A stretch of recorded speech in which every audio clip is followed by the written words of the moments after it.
欢迎来到热点新闻频道，请订阅并关注以获取最新资讯。诚意，容颜成山河，魅力自有其志，何须玄帅为标？当今娱乐圈内，许多人热衷于打神颜牌，争相展示外貌优势，而诚意却鲜少。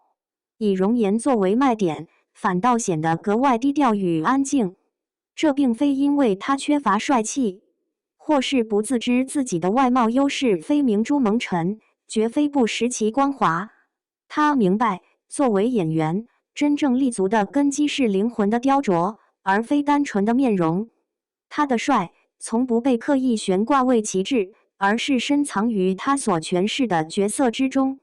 观众认识他，记住他，多半是因为那些角色赋予的生命力。在莲花楼中，他塑造的李莲花放下过往，通透而豁达，一壶清酒，一袭素衣，眉宇间流露出沉淀的沧桑与淡然，令人动容。在深潜中，他扮演的云红身行走于刀锋之上，眼神里凝聚着坚定与复杂的情感，赤子之心隐隐闪现。在富山海里，他化身热血侠义的萧秋水，黑衣执剑，挥洒豪情，展现无尽力量。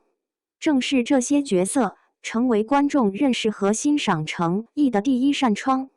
观众沉浸于故事，被角色的魅力吸引，进而留意到这位赋予角色灵魂的演员。他独特且契合角色气质的外貌也自然映射出他的风采。李香怡的红衣惊艳，萧秋水的白衣染血，这些高光时刻不仅是角色的辉煌，也映照出诚意古香重的韵味。这种通过角色淬炼而成的认可，比单纯的颜值营销更为深刻与持久。为什么诚意选择了这条去颜值中心化的道路？他并非抗拒被欣赏，而是更愿意让观众透过角色的眼睛看见他。他是演员，心无旁骛地专注于角色塑造。在喧嚣的流量场里，他选择沉入创作的核心，默默磨砺演技，为一个细微的面部表情主动要求重拍，力求完美。在酷暑中穿着厚重戏服完成高难度动作戏，汗水浸湿了戏服，留下深色印记。他与所有工作人员同吃同住，不搞特殊待遇，将片场视为共同创作的工坊。对他而言，角色的真实感和故事的感染力远胜于外表的光鲜。他坚信，演员只有经历角色的痛苦，才能让角色真正鲜活。演员的价值应体现在一个个立得住的人物上。这份对表演的敬畏和专注，本身就是一种强大的魅力。观众也逐渐领悟，只有不把自己当作供奉在高阁上的琉璃盏，才能成为包容万千江湖的深海。更为关键的是，观众的审美在悄然转变。当浮艳的胭脂色渐渐失去吸引力，人们开始渴望厚重而真实的表达。诚意的沉潜恰恰与这种需求产生共鸣。莲花楼中李莲花竹林舞剑的悲怆，剑影与竹叶共舞，展现出侠骨与愁肠的交织。富山海里萧秋水与李沉舟的黑白对决惊心动魄，萧秋水如江河奔涌，李沉舟似山岳倾颓，传递着基于文化底蕴和真实质感的美。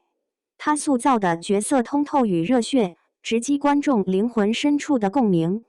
皮囊终将老去，但用心血浇灌的角色，汗水铸就的记忆和真诚传递的情感，却能在观众心中留下永恒印记。